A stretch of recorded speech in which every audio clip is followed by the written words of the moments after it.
ठीक है मेरे प्यारे पश्चिमी देशभक्तों, चाहे आप कहीं भी हों, चाहे आप अमेरिका में हों, ब्रिटेन में हों, कनाडा में हों, ऑस्ट्रेलिया में हों, न्यूजीलैंड में हों या फिर जर्मनी या फ्रांस में ही क्यों ना हो, क्योंकि मेरी कुछ वीडियो असल में मुझे नहीं पता क्यों फ्रांसीसी लोग मेरी बात नहीं सुनते, लेकिन मेरी सारी वीडियो अब 24 भाषाओं में अनुवादित हो रही हैं और उनमें से 3-4 चैनल बहुत अच्छा कर रहे हैं। उनमें से एक है मेरा जर्मन चैनल। स्पेनिश चैनल, पुर्तगाली चैनल बहुत अच्छा कर रहा था, लेकिन फिर उसे हटा दिया गया क्योंकि हमने बेवकूफ़ी में एक संदिग्ध वीडियो चला दिया।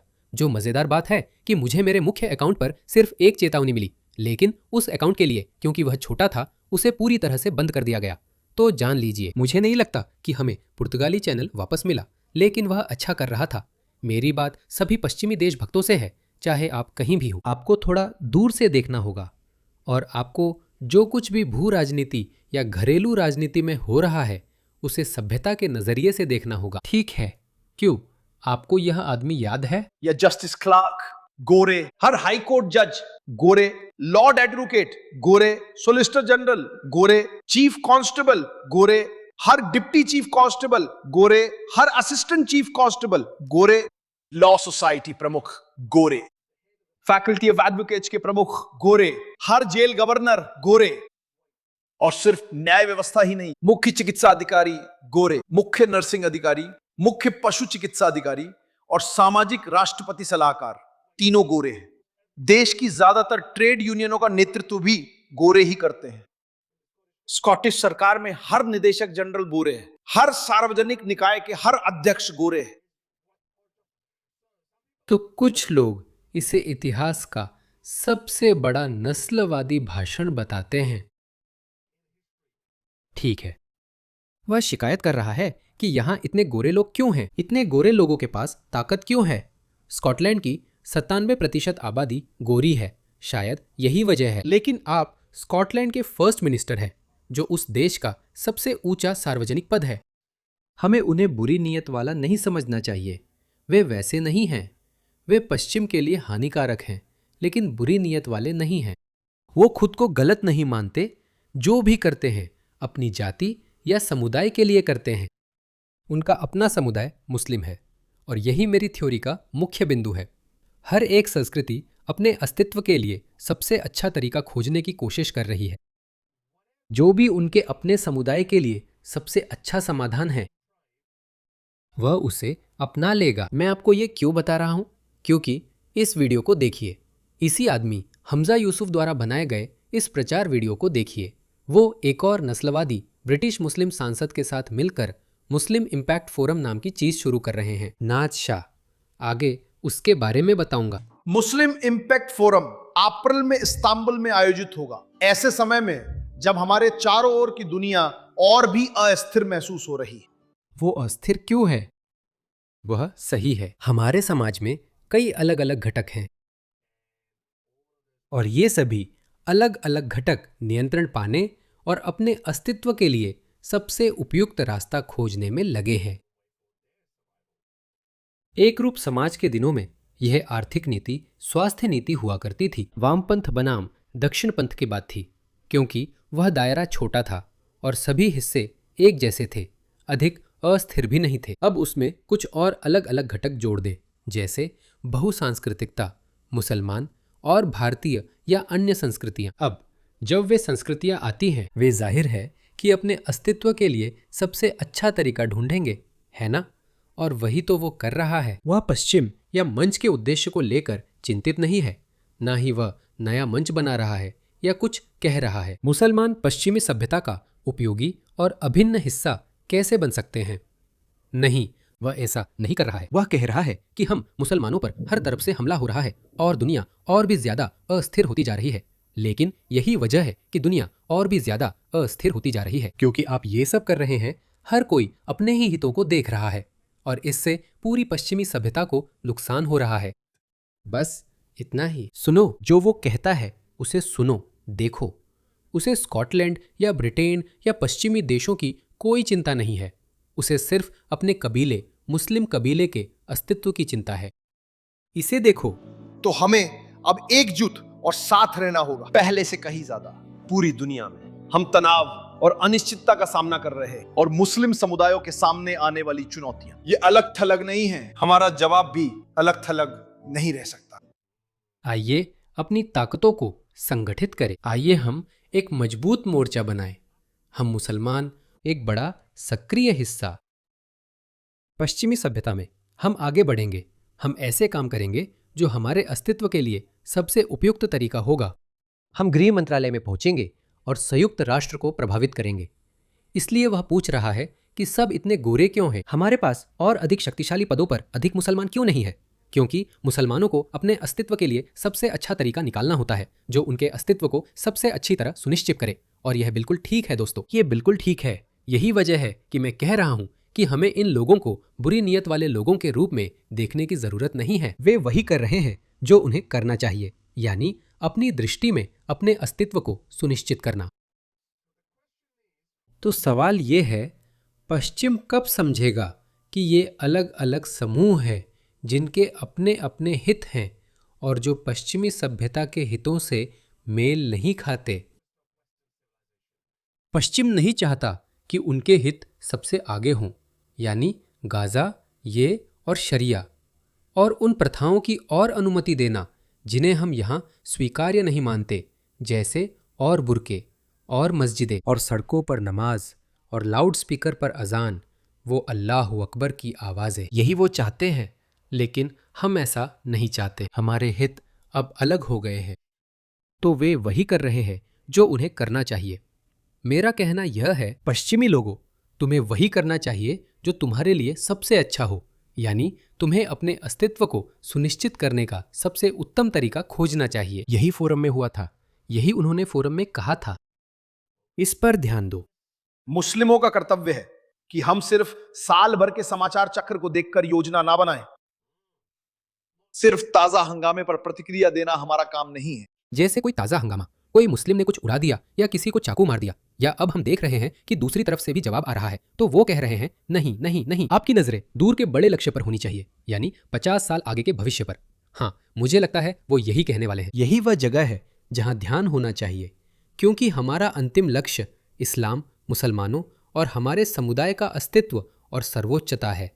और फिर से, जैसा कि मैंने कहा, यह हमारे खिलाफ पश्चिमी सभ्यता के नजरिए से दुर्भावनापूर्ण है, लेकिन वह वही कर रहा है जो उसे करना चाहिए। आपको ये समझना होगा, हमें अगले 20, 30, 50 साल और उससे आगे के लिए निर्माण करने का संकल्प लेना होगा। देखिए, इस कमरे में लिए फैसले जो नेटवर्क अगले कुछ दिनों में बनेंगे, इन चर्चाओं के माध्यम से हम जो रणनीतियां सामूहिक रूप से विकसित करते हैं, ये तो बीज है, और वैसे भी हो सकता है कि हमारे जीवन काल में हमें इसका फल ना मिले, लेकिन मुसलमानों की सबसे महान पीढ़ियां, ये सब मुसलमान हैं, हमेशा वही होते हैं।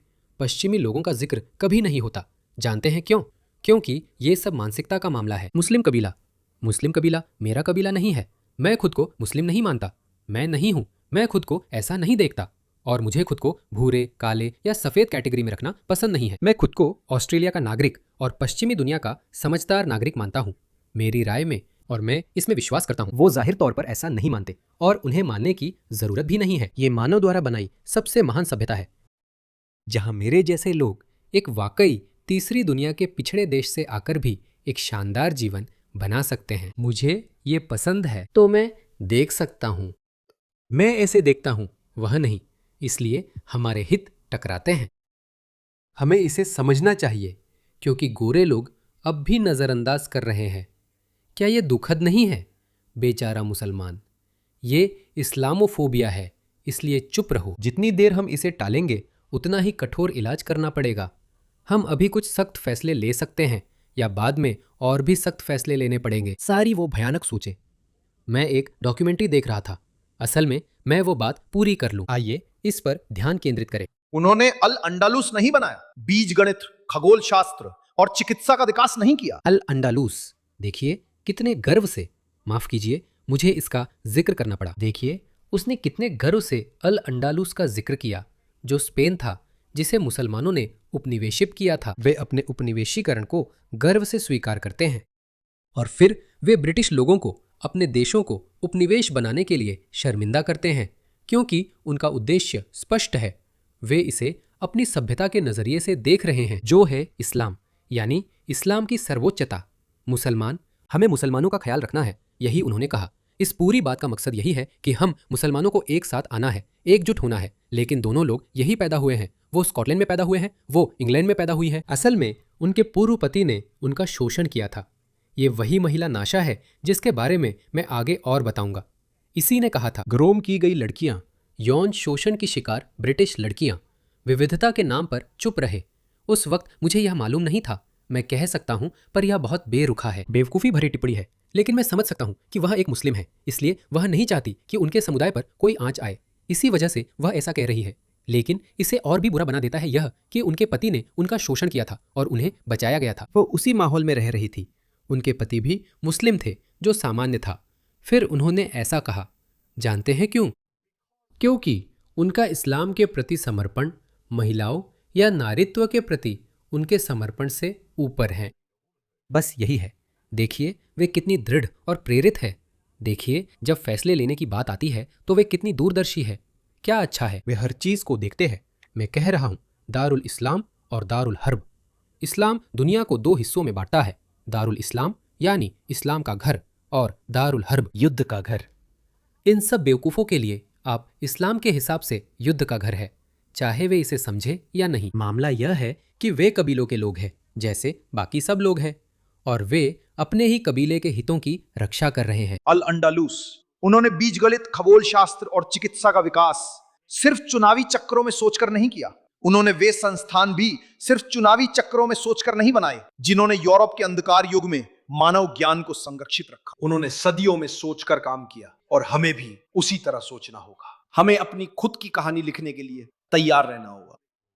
अपनी खुद की कहानी, ये सब कुछ मुझे आपको फिर से बताने दीजिए। इसमें आपके लिए कोई अनुकूल जगह नहीं है, बिल्कुल नहीं। ये वही लोग हैं, वही लोग। वे आपको, पश्चिम को कैसे काबू में करेंगे? तो आप उस तरह से क्यों नहीं सोचते? कल्पना कीजिए कि कोई गोरा व्यक्ति वह भाषण देता कि हम पश्चिमी लोग वास्तव में, या यह समय गोरे लोगों का है। इसी वजह से मैं कहता हूं कि आपको गोरा शब्द का इस्तेमाल नहीं करना चाहिए। आपको रणनीतिक रूप से सोचना होगा। और फिर से देखिए, मेरा मतलब है, मुझे लगता है कि यह एक बेवकूफ़ी भरा, बहुत ही बचकाना तरीका है जिससे आप अपने आंदोलन के दायरे को सीमित कर देते हैं। पश्चिमी सभ्यता सिर्फ गोरे होने से कहीं बढ़कर है। हाँ, अधिकतर पश्चिमी लोग गोरे हैं, लेकिन पश्चिमी सभ्यता गोरेपन से कहीं बड़ी है। सिर्फ गोरे ही नहीं। इसलिए अगर कोई पश्चिमी व्यक्ति कहे, जानते हो, हम 400 सालों से दुनिया के शीर्ष पर है, हाँ, पुनर्जागरण के समय से, और चलो वहीं से शुरू करते हैं, या शायद सुधार आंदोलन को भी उसमें शामिल कर लो। सुधार आंदोलन और पुनर्जागरण, हमने वहीं से शुरुआत की। हमारे पास औद्योगिक क्रांति आई, हमारे पास वैज्ञानिक क्रांति आई, औद्योगिक क्रांति आई, और उसके साथ क्षेत्रीय विस्तार के अवसर आए, और हमने भी वही किया जैसा मुसलमानों ने किया जब उनके पास मौका था। अब वे पीछे रह गए क्योंकि वे एक दूसरे को मारने, सिर कलम करने और विज्ञान तकनीक में निवेश न करने में ही व्यस्त थे, और विज्ञान तकनीक में निवेश नहीं कर रहे थे। तो पश्चिम ने ऐसा किया, और फिर पश्चिम ने खुद को उदार बनाया, और कुछ अन्य भू राजनीतिक कारणों से उसे दुनिया को उपनिवेश मुक्त करना पड़ा, और फिर अपने प्राकृतिक सीमाओं तक सिमटना पड़ा। ब्रिटेन, फ्रांस, बेल्जियम भी वैसे। मुसलमान इसका जवाब ऐसे देते हैं, मैं बताता हूँ, ये सब हो चुका है। जिन्होंने फैसला लिया वे अब नहीं हैं। मुझे पता है, जब हम देखते हैं तो अच्छा लगता है। जिनके बारे में वे सोच रहे हैं, उन्होंने 400 साल बाद के बारे में नहीं सोचा था। आज के हर कदम का कोई न कोई परिणाम होता है, और उस परिणाम से और भी अवसर पैदा होंगे, और उस समय जो लोग नेतृत्व में होंगे वे तय करेंगे कि कौन सा विकल्प चुनना है। तो जब आप दूर से देखते हैं और इसका विश्लेषण करते हैं तो ठीक है, उन्होंने ये किया, उन्होंने शिक्षा को प्राथमिकता दी, उन्होंने इसे प्राथमिकता दी, और 50 साल बाद इससे उन्हें वह मिला। ऐसा नहीं है कि शुरुआत करने वाला व्यक्ति ही ऐसा सोचता हो। हाँ, कुछ प्रतिभाशाली लोग जरूर ऐसा सोचते हैं, लेकिन उस समय वे दाव लगाते हैं। उदाहरण के लिए हमारे पास इनॉफ पॉवल थे, सही है? इनॉफ पॉवल, उन्होंने क्या कहा था? उन्होंने कहा था, हमारे कस्बे और शहर सदी के मोड़ पर पहचाने नहीं जा सकेंगे। तब यह एक जुआ था, क्योंकि उन्हें पता नहीं था, या शायद वे जानते थे, इसी कारण वे उस पर विश्वास करते थे। लेकिन यह ऐसा भी हो सकता था कि हर प्रवासी जो आ रहा है वह किसी तरह ब्रिटिश संस्कृति में इतना घुल मिल जाता और आत्मसात हो जाता कि उनके बच्चे, मान लीजिए मेरी बेटी जैसे हो जाते। मेरी बेटी आधी गोरी आधी मुझ जैसी है, और उसका नाम अंगोला मूल का है। और वह सांस्कृतिक रूप से उतनी ही ऑस्ट्रेलियाई बनकर बड़ी होगी जितनी कोई और ऑस्ट्रेलियाई महिला। लेकिन बहुत सारे लोग ऐसे हैं जो ऐसा नहीं कर रहे हैं। वे यहाँ ऑस्ट्रेलिया में ही छोटे छोटे तालिबान लड़के लड़कियों को पाल रहे हैं। ये हो रहा है तो इसका कुछ न कुछ असर तो पड़ेगा ही। किसी को यह पता नहीं था, न ही कोई जानता था। हम केवल अनुमान लगा सकते हैं और यही करना चाहिए। जैसे जैसे हम घटना के करीब आते हैं, किसी मोड़ या संभावना के समय ही चीज़ें स्पष्ट होती हैं। तब हमें लगता है कि हाँ, ये 100% है। ये केवल मुझे लगता है कि सभी मानते हैं कि हम पश्चिमी समाज में बड़े संघर्ष की ओर बढ़ रहे हैं। एक ओर आपके पास मूल संस्कृति को आगे बढ़ाने वाले लोग होंगे, वहीं दूसरी ओर आपके पास विदेशी लोग होंगे, जैसे ये आदमी जो कहते हैं कि हमें कब्जा कर लेना चाहिए और ऐसा करने का हमें हक है। वे इसे ऐसे ही सही ठहराते हैं। देखिए, मैंने इस पर अलग वीडियो बनाया है, देखिए। लूसी वाइट कहती है, मैं नहीं चाहती कि मेरा देश मोहम्मद, हंस, पटेल जैसे लोगों से भरे। लोग इसे स्पष्ट कह रहे हैं क्योंकि इसका मतलब है। और वो कह रही है, मैं चाहती हूं कि मेरा देश Matthew, Peter, John, William, Christopher और सैमुअल जैसे लोगों से भरा हो। शायद उनका मतलब ऐसा नहीं था, लेकिन मैं अच्छी तरह जानता हूं कि उनका मतलब क्या है। अगर बड़े स्तर पर देखें तो इसका असल में क्या मतलब है? इसका मतलब है कि वो चाहती है कि देश पश्चिमी बना रहे। मेरा मतलब, जैसे मेरी बेटी का नाम अंगोला मूल का है और मुझे लगता है कि वह इसके साथ ठीक रहेगी। और अगर मेरा बेटा होता, मान लीजिए, हो सकता था, मुझे नहीं लगता कि मैं ऐसा करता, लेकिन शायद मैं उसे कोई और पश्चिमी नाम देता ताकि मेरा बेटा उसमें घुल सके, है ना? संस्कृति के असली मायने होते हैं। लेकिन देखिए वे कैसे तर्क देते हैं। तुम्हारे पूर्वजों को ये सब सोचना चाहिए था, इससे पहले कि वे मोहम्मद, हांस और पटेल के देशों को उपनिवेश बना लेते। जैसे कि इससे उसे पश्चिम को उपनिवेश बनाने का बहाना मिल जाता है। वो कह रहा है, अपने नस्लवाद का आनंद लो। और मैंने तो इसे नस्लवादी टिप्पणी के रूप में देखा भी नहीं। ये नस्लवादी टिप्पणी नहीं है, ये सांस्कृतिक टिप्पणी है। यही वही डंडा है जिससे वे पश्चिमी लोगों को लंबे समय से पीटते रहे हैं और ये काफी समय तक काम करता रहा। इसी कारण आप जानते हैं, उन्होंने हर किसी को बिना सोचे समझे वीजा दे दिए। लेकिन अब ऐसा नहीं है। लेकिन देखिए वो यहाँ उपनिवेश बनाने की बात कैसे कर रहा है। लेकिन यहाँ उनके भाई अल अंदालूस का इस तरह जिक्र करने से नहीं हिचकिचाते। मुसलमान, उन्होंने अल अंदालूस नहीं बनाया। तो हाँ, देखिए वे इसके बारे में बात करते हैं। ये उनके लिए फिर से ठीक है, ये सबके लिए ठीक है। मैं ये साफ साफ कह दूं, हर सभ्यता और समाज के लिए अपने अस्तित्व के सर्वोत्तम तरीके की तलाश करना ठीक है। हर विकास ऊपर जाना चाहता है, नीचे नहीं। ये उनके और पश्चिम दोनों के लिए ठीक है। पश्चिम ने भी ऐसा ही किया है। मैं बस कह रहा हूं कि पश्चिम को यह फिर से करना चाहिए। दूसरों से सुना है, वहां गाजा है। हाँ, हमारे समय का नैतिक सवाल है। नहीं, ये आपका नैतिक सवाल है। आप मुस्लिम हैं। पश्चिमी नज़रिए से ये सही है, इसलिए मैं इजराइल का समर्थन करता हूँ। मैं इन फिलिस्तीन समर्थक पागल मूर्खों से घोर नफरत करता हूँ। उन्हें बिल्कुल भी अंदाजा नहीं है कि वे असल में क्या कर रहे हैं। उन्हें लगता है कि वे इंसानियत दिखा रहे हैं। वे इंसानियत नहीं दिखा रहे हैं। वे तो जाहिर है, हमने हमेशा ऐसा ही कहा है। वे उपयोगी मूर्ख हैं, दुश्मन की कठपुतली हैं, यही कर रहे हैं।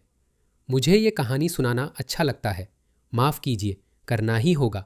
याद है पिछले हफ्ते क्या हुआ? बर्लिन से लेकर बासेल तक, बर्लिन से लेकर बासेल तक, जल्ला जल्ला इंतिफादा, जल्ला इंतिफादा। तो वो कह रही है बर्लिन से गाजा तक।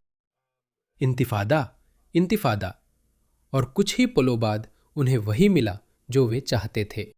एक कार ने प्राइड परेड में लोगों को कुचल दिया और यही असल में इंतिफादा है।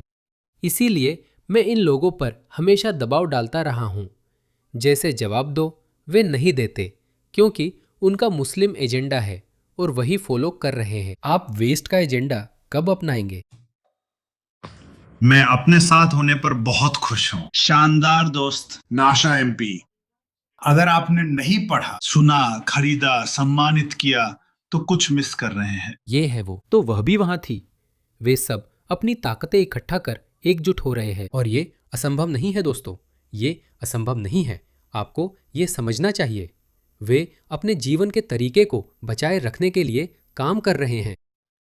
सवाल यह है, आप साधारण पश्चिमी लोग, क्या आप अपनी जीवन शैली के अस्तित्व के लिए लड़ने जा रहे हैं या नहीं?